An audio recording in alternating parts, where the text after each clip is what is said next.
think intergenerational conversations are really important also because they are such a crucial strategy.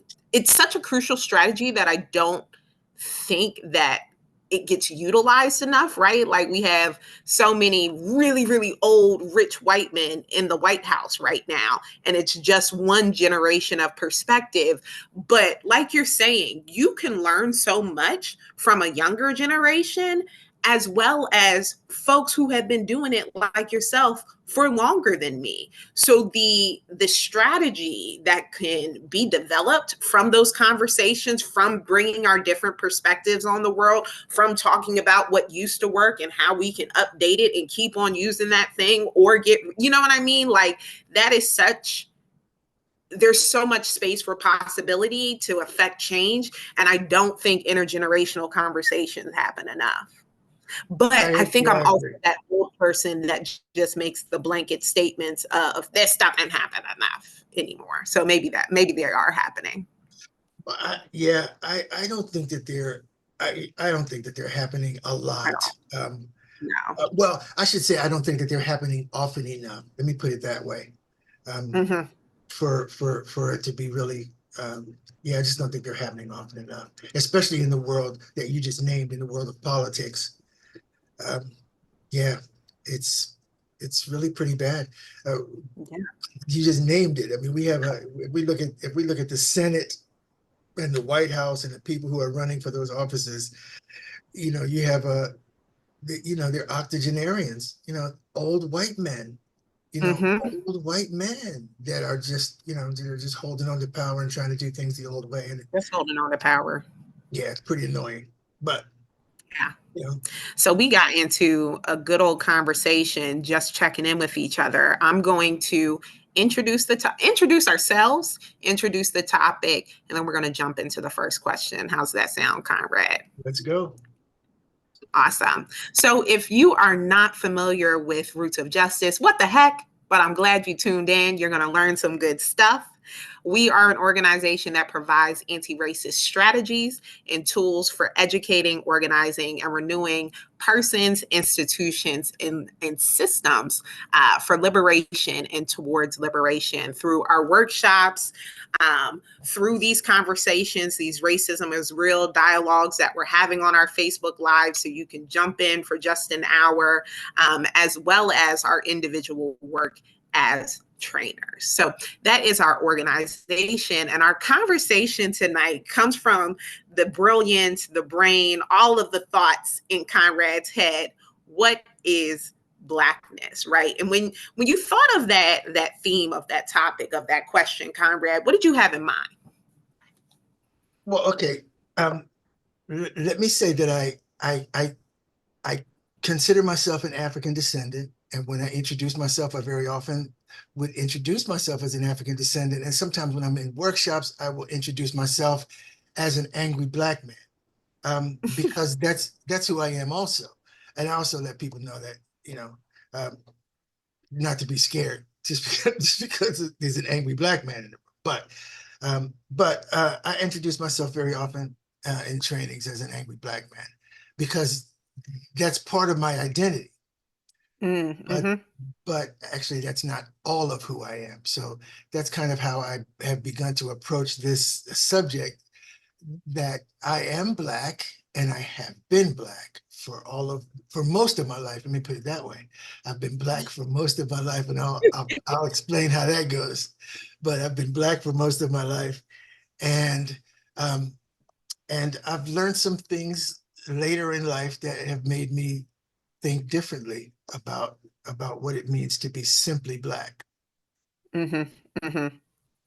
And when you define yourself as an African descendant, what does that mean?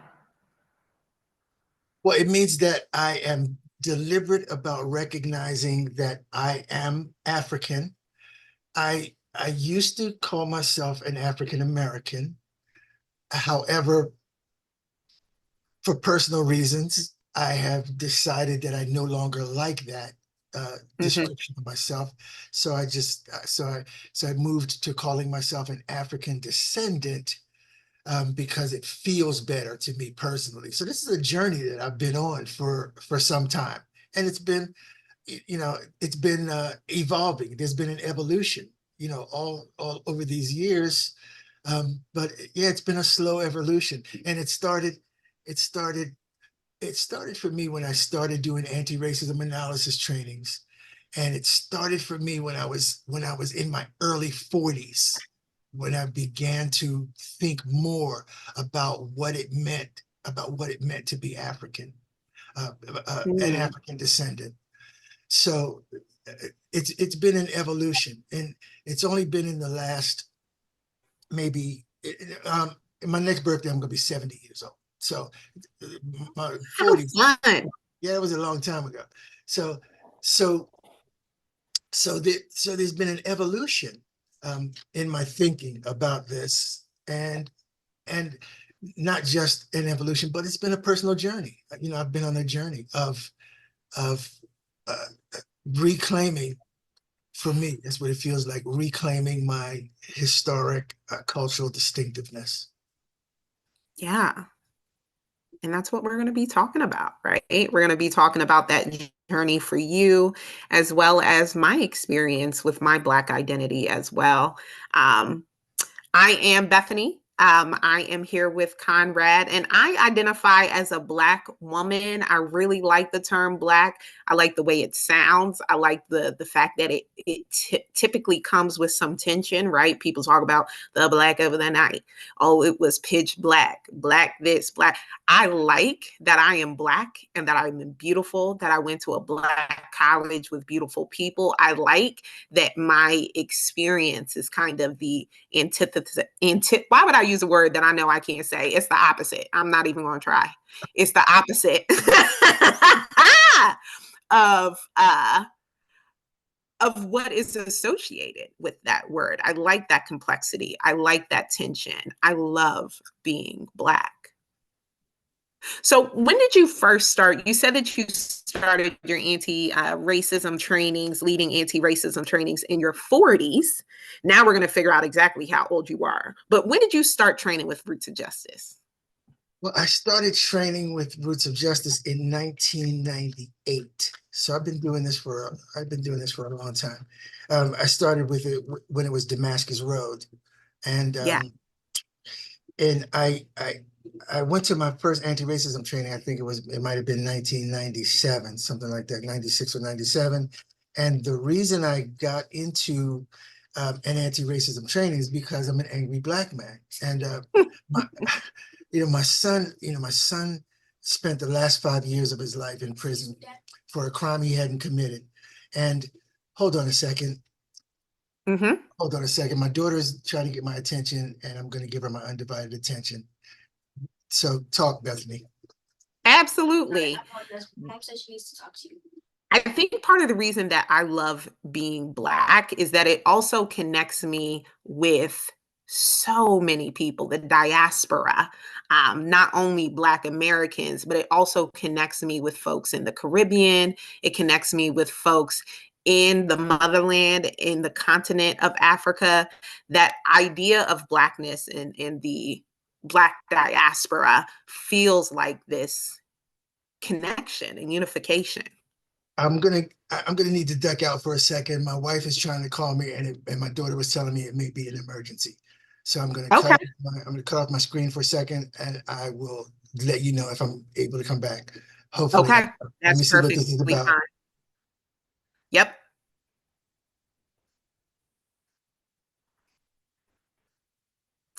Maybe we have some comments or questions or anything in the chat, Courtney.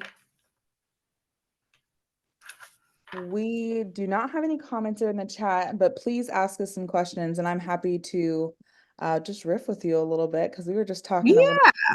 this morning or earlier today about our feelings about Blackness. So I'd love to know, just like, how does it land for you, the way that Thulani talks about his Blackness and the ways that he calls himself an African descendant? Is that something you've ever thought about referring to yourself as? And like, how do you react when you hear from an elder that we love about just the differences in understanding Blackness in this way? You know what? I think if it was anybody else, I'd be like sucking my teeth or something. because I really love the phrase Black. Like that is something that I have always connected with. But because it's Thulani, I feel differently. Like I'm very curious about his journey and about the leaning into connecting with the Africa part, right? And I'm also interested. Whenever I think of Blackness, I distinctly think of Africa, right? Like when I feel like I am Black is intrinsically connected to Africa. So it's interesting. What are your thoughts on that? Do you feel a disconnect between Black and Africa? I don't feel a disconnect, but I will say on the other end of things, I think sometimes when I think about people who identify specifically, as Tulani said, like African American, are folks Mm-hmm, like in my sphere of the world,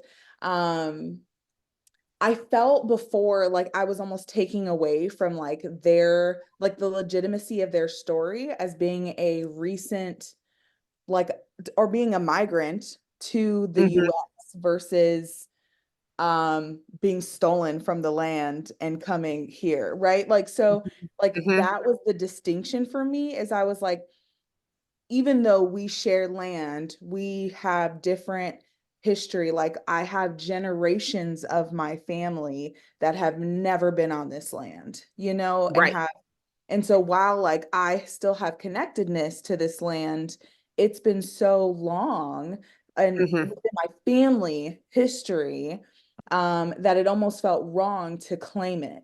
You know, it was some of like mm-hmm. the work that I have done and do I have the right? Do I have the right to claim this land still? And I Yeah. think Tony's point is like, yes, you know, like we do all have like this is still where we are from, this is our roots, and that's such a huge part of it is the rootedness of what we have. But it's not separate to me. I am certainly with you of it feels much more inclusive. Mm-hmm, And I think sometimes the distinction is necessary. Like I really appreciate that Tulani shares. Sometimes I come into spaces and I introduce myself as an angry Black man, you know, yep. and sometimes I introduce myself as a descendant of Africa. Those are huge distinctions, and I could understand why. Mm-hmm. Um, and I They think land similar, differently. They they have different do. impacts. Yeah. They do. And depending on the space, it matters, you know, as a we've talked about this like as a biracial Black femme, like there are spaces that I'm in that I will introduce myself as such because I think that distinction matters, and there's others that I'm like I'm Black, I'm glad to be Black and Black as fuck, you know, and just keep it Right. going Right. and just Right. keep it moving. So I think that it is a really important distinction, but I think it's really interesting how we all feel differently. Yeah. Okay, I am Thanks for back. sharing. Um, I may be temporarily back. I may have to go, and we're having a problem. My wife is out, and we're having a problem with our car. Um, so Honestly, as an anti-racist organization, we don't have to be formal and act like the show must go on. we, Absolutely. we really do not. So if we need to reschedule this, everybody that's on this will come back. Yep. all right, well, I actually do have a few minutes. I'm going to wait for my wife to call me back. She's calling her brother to see if he can straighten it out. If she calls me back, I have to duck out, but we can continue for now. Cool. Perfect. It's always something. It's always something. Always something. So where were we? So we were talking about our identities. I was explaining why Blackness resonates with me, why I am committed to being a Black woman. Um, and I was interested in hearing from you when you think of Blackness, when you define it, what does it mean to you? Well, this blackness means being Black connects me to it connects me to it connects me to things that and a culture that I've learned to love, right? What I Mm, like about mhm, what I like about being Black is I like our sense of style. And when I think mhm, of Black, I think about us as Black Americans, right? The culture that we've grown up with here here in the United States. So I think about Black culture in the way that we've done the things that we've done with food, right? Mhm. How we've taken food and made it ours, so that we have our own cuisine. Um, I like that we have so much influence in arts and music and dance and clothing styles. I mean, Black culture finds itself at the forefront of so many cultural shifts and so many cultural Mhm. changes, so much Mhm. so that not just the United States, but the world would be a very different place if it wasn't for the impact that Black culture has had, and not all Black culture, but Black American culture Mhm. has had a huge impact, not just on the United States, but on the rest of the world. Mhm. Paul Mooney said once that um, he used the N word, but basically he was saying, yeah, everybody wants to be Black, but don't nobody want to be Black. But Right. he used the N word, which I normally would use, but I'm not going to use it for the sake of this Facebook Live. This live. Right, and what he meant by that was that everybody wants to be us, but Mhm. nobody really wants to be us because Everybody wants to consume the culture ex- until the cops are around. right, and that's a huge thing. So Mhm. I feel a part of that so I feel a connectedness to all of that when I identify as a Black man, or as an angry Black man. I feel a part of all of that. The development of our cuisine and the love of our cuisine, the love of our arts and the love of our dance and the love of our music, and the love of our intellect, right, and the love of our capacity for hard work Mhm. and the genius of Black people, right, as it shows up in science and technology and engineering and math, so which we don't talk about enough.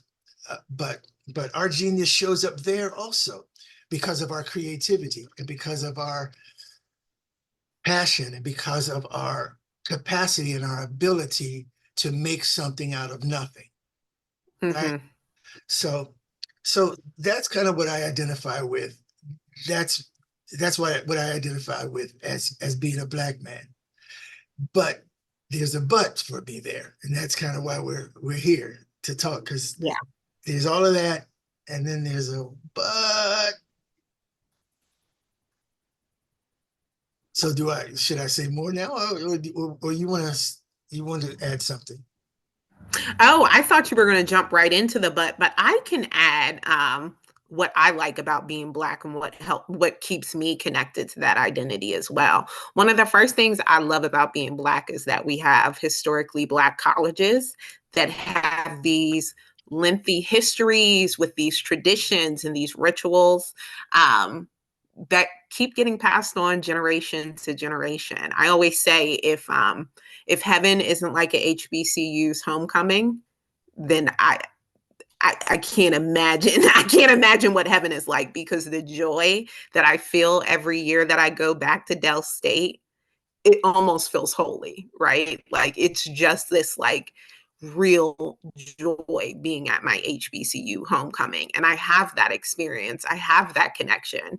I had white classmates, but that connection is really rooted in Blackness. So yeah, I love our colleges. I love our fraternities and sororities.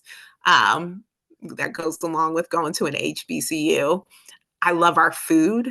I love our music. I love that, like you said, our music has been or our culture, we have been at the turn of each cultural shift. And I think music has been a real reflection of that. Um, I love the way Black women talk sometimes without talking. I think I've said this in trainings before. Like sometimes we talk to each other with our eyes or just sounds. Like, and Oh yeah, when you hear another yeah. sister say that Oh she yeah. saw the same BS that you saw. Right, right, right, right, I right, right. love so all of those things keep me deeply rooted and connected to Blackness. Right. But give us that but, Conrad. Well, and I don't know whether it's a but or an and. Um, Mhm. uh, the history of the word, the history of the word Negro is what I've learned to challenge or to question, because when our ancestors were, in the 15th century, when the Catholic Church told the kingdoms of Europe that our ancestors on the continent of Africa were not fully human, right? That we were a higher species of animal, and that they should capture, vanquish, subdue, subjugate, and reduce their persons to perpetual slavery because they were pagans, infidels, and enemies of Christ.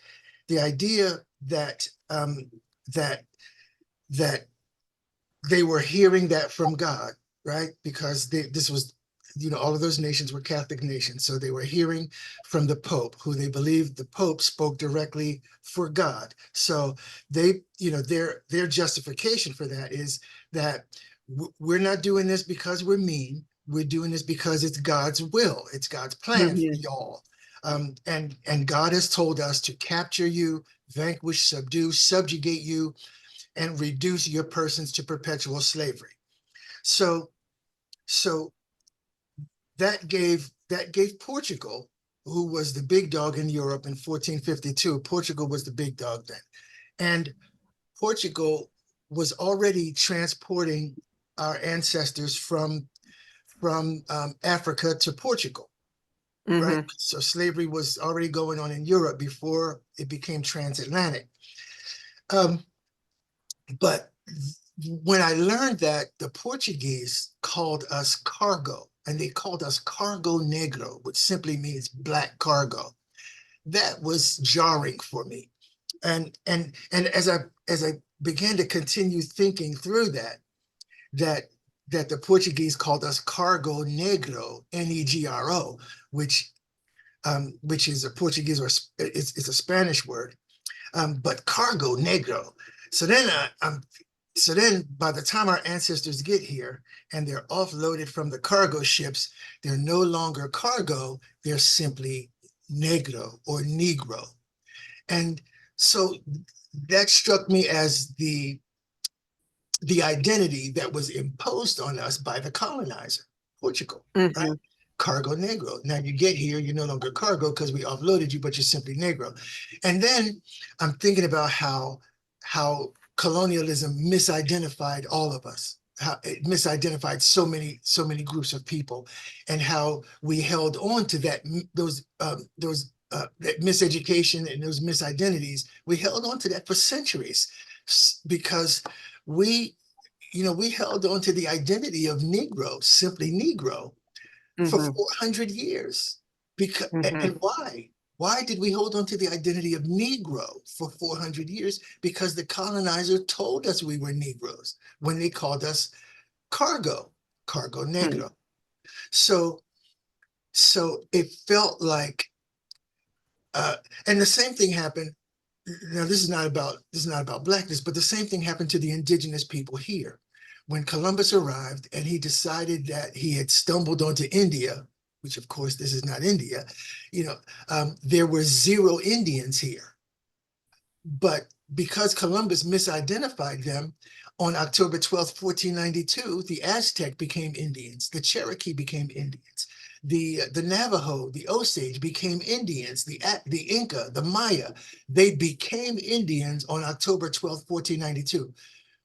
And we called them Indians for 400 years Mhm. because Columbus told us to, even though we know that this is not India, right? So before October 12th, 1492, there were zero Indians on this continent, right? Mhm. But then for 400 years, we called these people Indians because Columbus misidentified them and assigned to them an identity that didn't belong to them.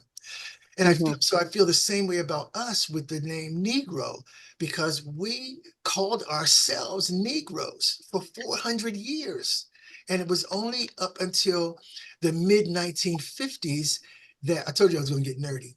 It was only up to the mid 1950s that a number of Black people woke up and said, listen, we are we no longer want to be called Negroes. We are Black people, right? And Mm-hmm. so there was a shift. There was a cultural shift, and and the shift was dramatic and dynamic. And some people, some people who some of us even um, didn't go along with the shift.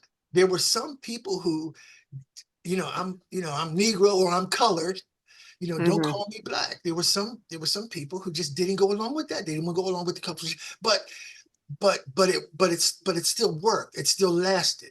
It was a cultural shift that actually worked, and it actually lasted. And so we don't because of that we don't have we it would be odd for us if we heard somebody use the phrase Negro in Mm-hmm.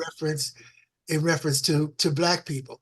It would be odd if we heard a Black person call themselves a Negro, right? It just would seem odd. But then what we did in the 1950s was we simply translated the word that was already being used about us. We translated the word from negro to the English of that word, which is Black.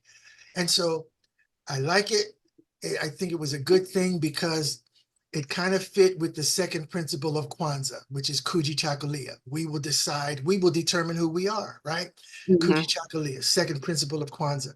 Um, so regardless of what you say I am, I'm going to tell you who I am. You don't get to decide. But what it didn't do for us is it didn't reconnect us to the continent of Africa. It didn't.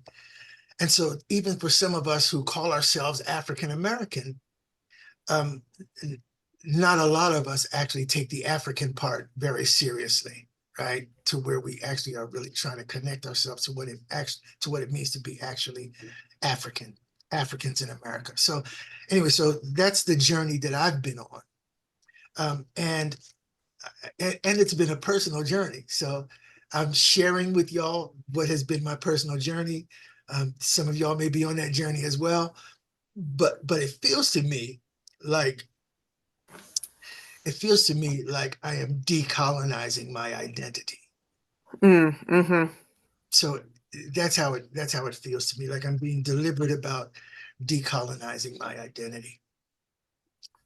Do you think there's some redemption to identities that have been imposed upon people, right? Like, I don't know, I'm thinking we mentioned the N word earlier. I'm even thinking of the way, like, me and my friends will affectionately, when we're about to tell a story, it's like, bitch, I didn't tell, right? Some Right, right, words are right. reclaimed by marginalized people. Do you Yeah. think there's space for that? Listen, I do that too.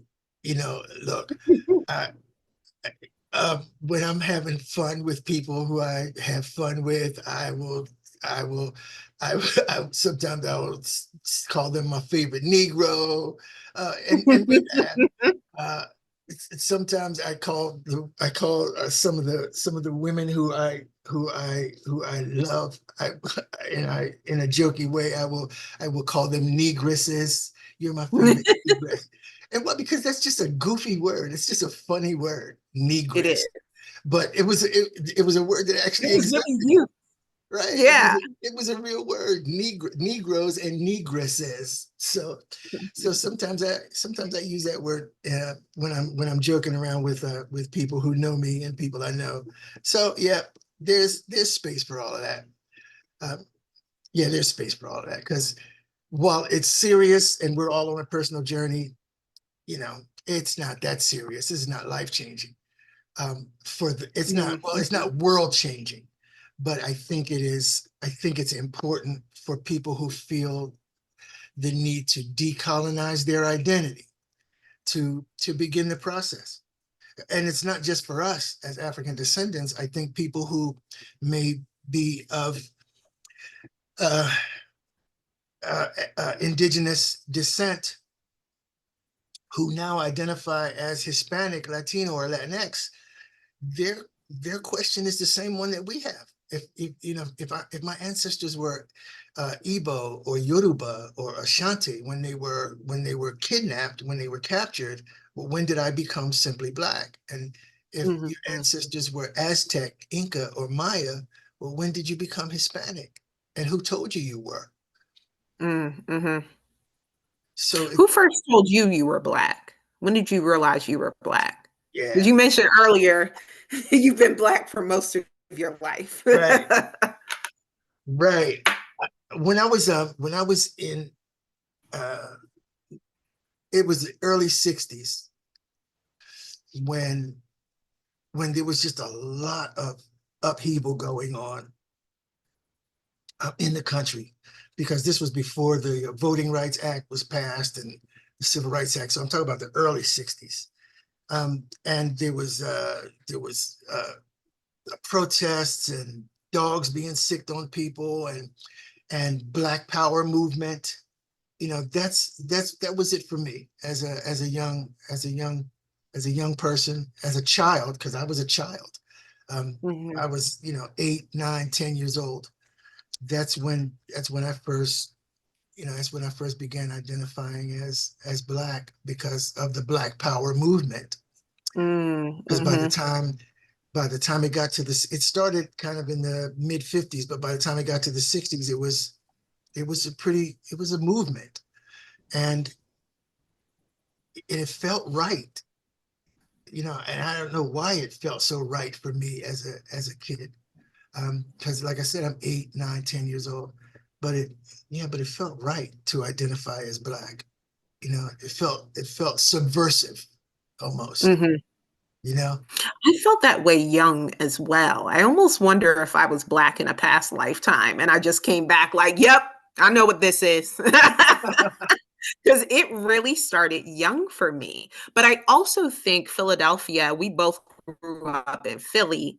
I don't Yeah, know what Philly looked like in the 60s and 70s, but it is still so segregated and it is still so distinctly black. You know what I mean? That I think you become aware of blackness yeah. very early. It was segregated then too. 'Cause I went Yeah, into the Marine I I figured went into the Marine that. Corps. I went into the Marine Corps, and I met a Latino guy who said he was from Philly. And I grew up in Philadelphia. I lived in Philadelphia. Had lived in Philadelphia all my life up to that point. And I had no idea that they were Spanish speaking people in Philadelphia.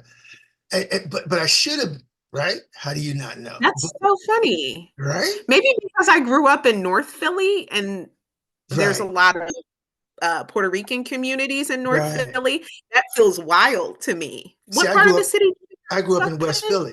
I grew up in West Philly. West Philly's really Right. was really black then too. Yeah, and we're talking about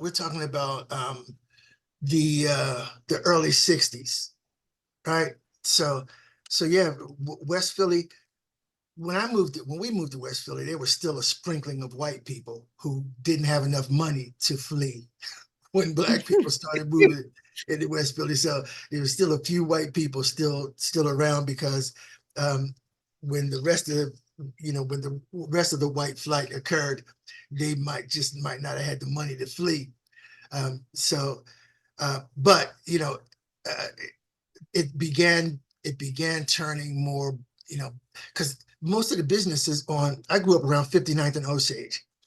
And so we Okay. shopped on 60th Street. Sometimes we would shop on 52nd Street, but we shopped on 60th Street. So there was a lot of stores. Most of those stores were still white owned when I moved Oh, to interesting. right when I moved to West Philly. There were no Asians. There were no Asians in West Philly. There were no Asian stores in West Philly when I was a kid.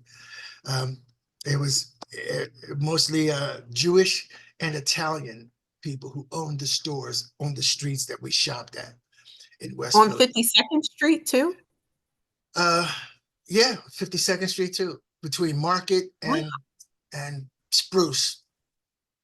No, That was the that big shopping area. not Yeah, from Philly, 52nd Street is this large, I guess you could call it a corridor, of shops that are, in my experience now, predominantly Black and Muslim owned.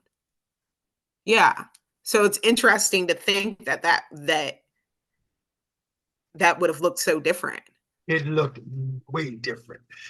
As I Yeah. said, mostly white people, Jewish people. Some people I'm assuming they were Jewish, um, but I think it was mostly Jews and Italians who owned a lot of the stores. Um, Interesting. we had a pizza shop on 60th Street that was actually an Italian guy. So I grew up eating pan pizza. The first time I saw a little flat round pizza, I was like, "What in the world is that?" Um, yeah, because we had an Italian guy from Italy who was hand making pizzas on our block. So I grew up eating good pizza. But yeah, early 60s. That's when I identified and understood what it meant to be black, and it felt right to say. It Mhm. felt subversive. It felt like Kujichagulia, um, even though Kwanzaa wasn't even happening yet, but it felt like Kujichagulia. Like we are going to tell you who we are. So don't Mhm. call me a Negro. Don't call me colored either. Yeah, don't call me colored. I'm going to get us back to talking about the idea of Blackness. But in Delaware, in the early aughts, in the early 2000s, my classmates in high school would use the phrase colored. Wow. Isn't that wild? I Yeah, that is. remember one of my teammates was like, "He's the colored boy." I said, "Girl, it's 2008." But like, she Wow. had actually been taught, and she was not the only person in Delaware who I Wow. had ran into who said colored. So for a very long time, I even grew up with the word colored.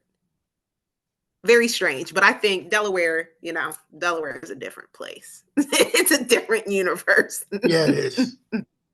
It really is. Yeah, it is. Um, so what has your journey looked like? When did you, I know you said when you first started doing trainings, that you started changing your mind. And when you thought about the word Negro and how it just translated into Black, and that we still were just accepting what the identity that the colonizer had given us. When did you start making a shift? When was the first time that you referred to yourself as an African descendant? Do you remember it?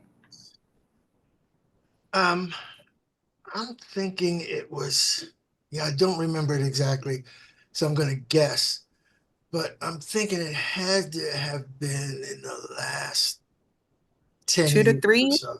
Oh, 10 Yeah, years? Okay. yeah, maybe the past 10 years or so. Yeah. And how does it feel when you say it?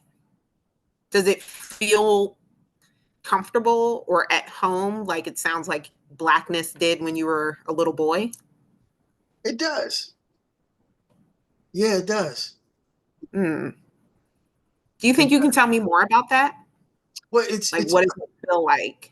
it's personal. Mm. It feels like it feels it just feels right.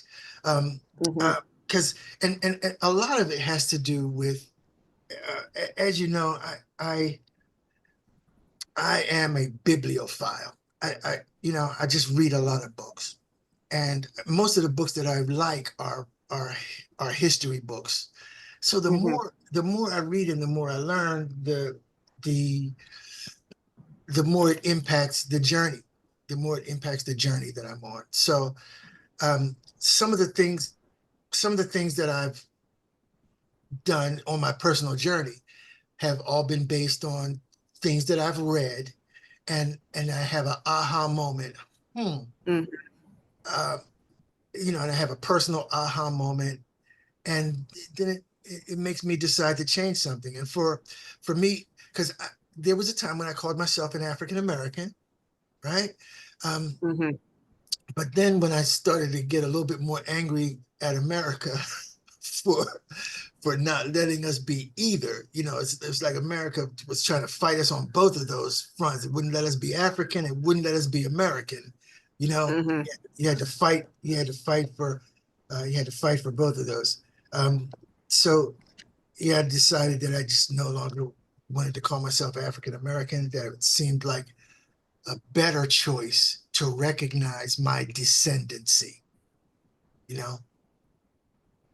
and to Yeah. add that to my identity.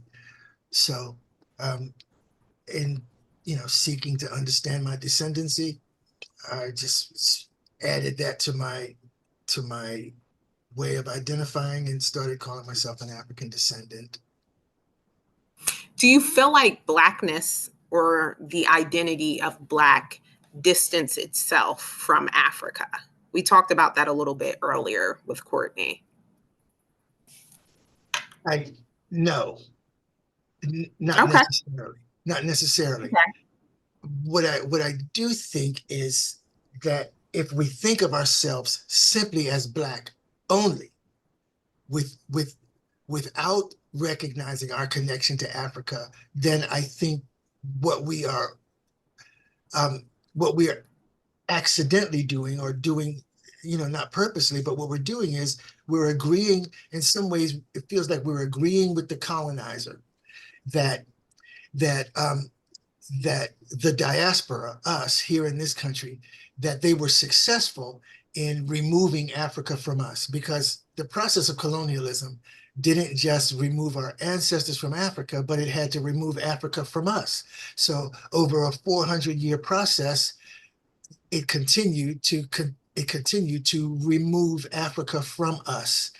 And so to recognize that we're Black, there's a connection, and there's value in that. But it felt to me like to not also acknowledge that African piece and be serious about it means Mm-hmm.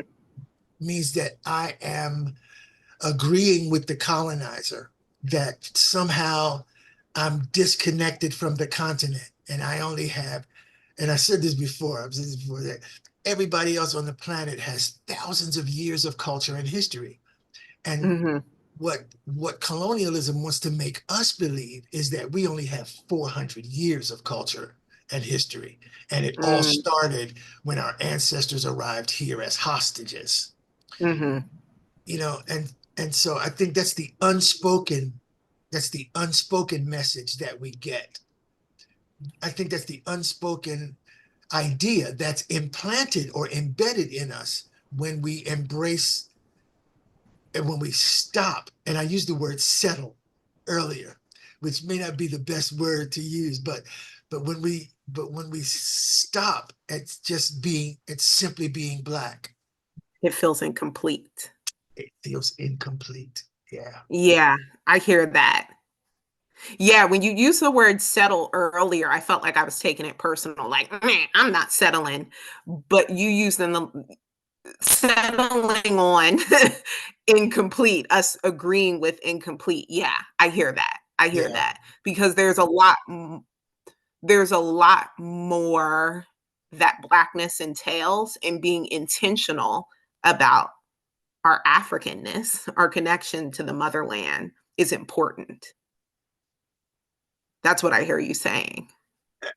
It's not, I mean, not just important, but vital. Yeah, But vital.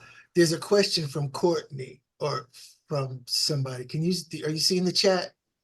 I am. Did you want to go to questions? Did you feel like this conversation was complete about what Oh, is Blackness? oh no. I was Not at thinking all. we could end with questions. So Okay, maybe, okay, okay, okay. yeah, whenever we feel like we're at the end of our conversation, we could do that. Does that feel good? Sure. But Okay. one of the reasons why it feels so vital and so crucial to be deliberate about connecting to what it means to be African.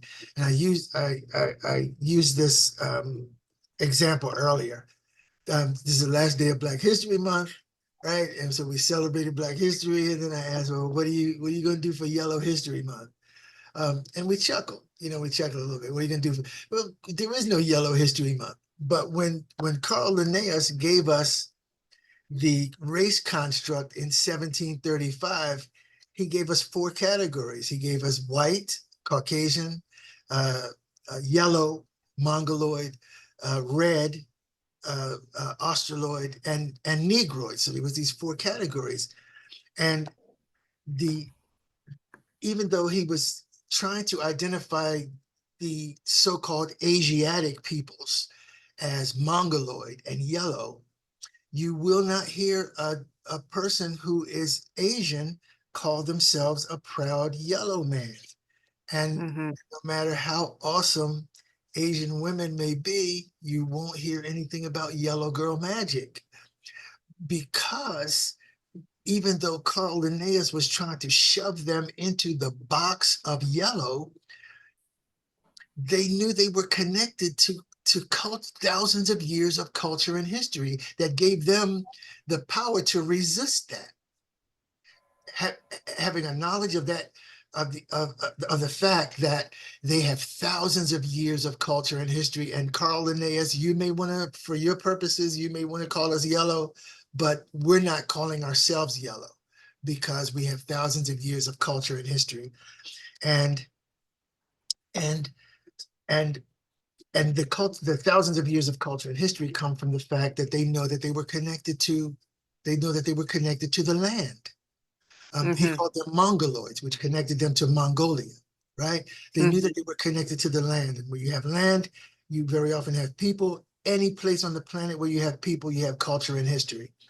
So while Carl Linnaeus was trying to make the yellow race believe that they would become the yellow race never became the yellow race because they would not allow Carl Linnaeus to make them the yellow race. The opposite thing happened for us because the colonizers' goal was not just to take our ancestors out of Africa, but to take Africa out of us. So I feel like not acknowledging our connection to the land. And for many of us, here's the thing. Is he asking us to make a connection to a land that we've never been to?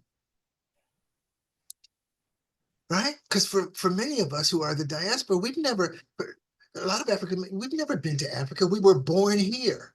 So what Mm-hmm. is he saying? Why is he saying that? Why is he saying connect, connect to a continent that you've never been to? But just because we've never been there doesn't mean that we don't have thousands of years of culture and history that are connected there. So Mm-hmm. I'll stop rambling there. As you were speaking, I was thinking of something. One, I was thinking of, well, I'm sure I don't even really like using the phrase yellow, but I'm sure that didn't stick also because there wasn't the violence of being snatched from your land. Like, of course, you identify as Asian because your auntie came last week. Like you have a distinct connection to this continent. And what I do appreciate is that a lot of folks in the Southeast Asian community are starting to specifically say, no, we are Southeast Asian to differentiate between those identities. So I have appreciated the way they've taken ownership and agency of that identity. But I also wonder if Black folks, I said earlier, I think before we were on the live, that I like the way Black folks reinvent and take agency over things, right? Like the N word, like I mentioned earlier. But I also wonder if we just accepted the identity of Blackness and moved on as a way of disconnecting ourselves from the trauma of being snatched from our homeland. Like we had no agency over being brought here. We have no connection to that land. I am denied my history. I am denied my family that's probably still over there, right? It's easier just to start here. You know what I mean? I wonder if it's not a carelessness or just a resolve, but rather maybe it was our ancestors 400 years ago saying we don't have no choice, we got to just move on, and this is where we're at. Maybe it was an act of protection. I don't know. I see where you're going. Could have been that. Yeah, could have been that. The what I'll what I'll um what I'll offer also though is that somehow if that's the case, it feels like, and I'm going back to the colonizer again. If that's the case, it feels like the colonizer convinced us that what we lost wasn't valuable enough to try to reclaim. Mm, There's, the idea that there's no value to you in trying to reclaim that you lost. hmm And hmm that feels kind of wrong to me too. That felt back to that feeling of incomplete. Yeah, Yeah. yeah. We It's might have like felt that way then, but we can complete it. it's almost like if you had a very expensive watch and somebody overpowered you and took it, but they didn't simply take your really, really expensive watch. They also gave you a really cheap watch, like a real cheap version of a Casio or something, which no hard feelings Casio. But so you had a really expensive diamond encrusted watch that and all it did was tell time. It wasn't real fancy. It wasn't like a smart watch. It was a good old fashioned watch, diamond encrusted gold band, all that, really expensive. And they took that from you and then gave you a really cheap Casio, but told you that was good enough for you. This is your watch now. And look, you want to know what time it is? All you got to do is look at your watch because it tells time, just like the one that you lost. It tells time. And if I had the opportunity to get it back, but then chose not to because, well, I still could tell time. Mm, It kind of feels weird like that. Like somehow I don't recognize the value of what was taken from me hmm because I was still given something in its place. hmm But but but but theoretically, in this particular analogy, the something that I was given in its place was not as valuable as what was taken from me. Yeah. But if I'm convinced that well, it's okay because it still tells time. Um, then I buy into the idea that what I have now is adequate, and I don't recognize the value of what was taken from me because our it would be different for us if we relinquished our cultural distinctiveness voluntarily, but we hmm didn't. See, that's the other hmm piece. That's the other piece for me that makes it necessary. That makes it feel necessary for me as to reclaim, right? hmm It'd be different if my ancestors gave up their cultural distinctiveness willingly, but hmm no, you took it. The colonizer took it, and hmm and so I say no, I'm taking it back. Yeah. I'm seeking to take it back. Yeah. Do you have any final thoughts before we jump into questions? I was thinking maybe we could transition over now. That'll work for me. Cool. So let's jump into the questions. Which one do you want to start with, Courtney's or from the chat? Okay, from the chat, let's go there. Okay. It seems like one participant noted that they felt offended when a Black group, I felt offended when a Black group that I am with held a workshop and opened it only to Black people born in this country. How does that land with you? That's the question. How does having an event that's only for Black folks born in the US land with you? I don't know. Yeah, I don't know. Yeah, I I can't. have I have trouble. Yeah, I would need more. I would need more information about what was it about? What was the workshop Yeah. about? Um, because there are things that Black people in America need to talk about amongst ourselves Mhm. without outside people because there's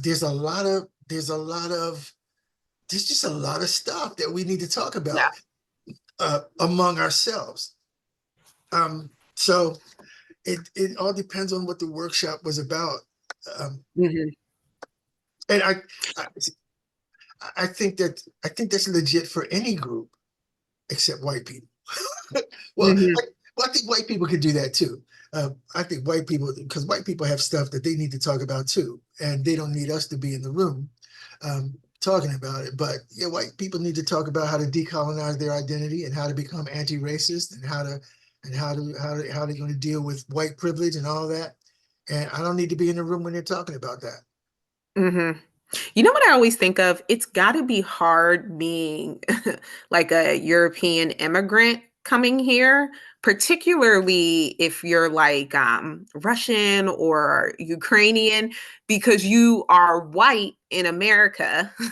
Right, right. And there's so many assumptions about who you are. I think Yeah, it would be really hard to step into whiteness in the US. Like, I think that would be yeah. a really weird experience. Anyways, yeah, And it's hard for me to go ahead. no, I was good. Now I'm gonna let you talk, but I wanted to add something to that question, to that answer about the workshop being for Black Americans Mhm. only. Go ahead. Well, I think that because of the process of colonialism, it has there is a wall between us and other Africans, between I agree. African Americans and first generation Africans and African immigrants. There's a wall there that we rarely talk about. So I think that is important for African Americans to have our times when we talk. But I think what's missing, what should and could be happening is that African immigrants, first generation Africans need to make ways for us to be able to get together to talk about the walls that exist between us, why they may Mhm. be there, attitudes that we have about one another, and what we have in common. I think that those kinds of conversations need to happen as well. Yeah, I wholeheartedly agree with that. I think that there could be some building work that could happen individually in separated groups and nuanced groups, and then there could be powerful community building collectively. So again, I would be interested in the context of what happened. Yeah, And we have our caucus groups. We firmly believe in separating groups out so that you can really get to the meat of things. So, yeah, I think that it's important to have conversations within groups um, to build power. So, the next question comes from Courtney. And I really like this question. So, Black Americans in particular have had a lot of different names, right? So have had so many names, or how we've been referred to. You've talked a lot about that. Do you think that there will be new ways of referring to us in the future, or new ways that we refer to ourselves? yeah, that's a good question. That I, is a good question. I've never thought of it. yeah, and because because I can't anticipate the changes that could happen, the cultural changes that can happen, because whoever anticipated hip hop, Hmm. who could have anticipated rap music and the influence that it would have on our culture and the way Hmm. that we talk to one another and the way that we refer to each other and the language and the slang that's happened over the years because of the cultural changes. Who could have anticipated any of that? I couldn't.